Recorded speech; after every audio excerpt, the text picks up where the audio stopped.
Hello everyone, in this video, I'll show you how to fix the Your Device Ran into a Problem blue screen error in Windows 11.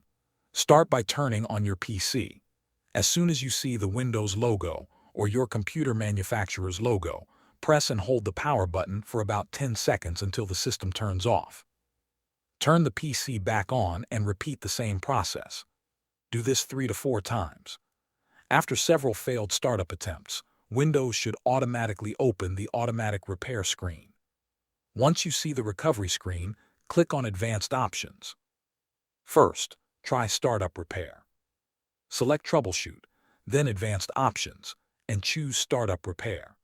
Windows will scan important system files and startup components that may be causing the blue screen or preventing Windows from loading correctly. Allow the process to finish and then restart your computer. If the issue continues after startup repair, you may need to reset Windows. Go back to the Troubleshoot menu and select Reset this PC. Then choose Keep My Files.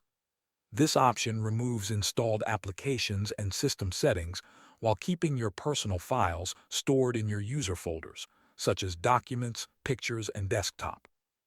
Follow the on-screen instructions to complete the reset process.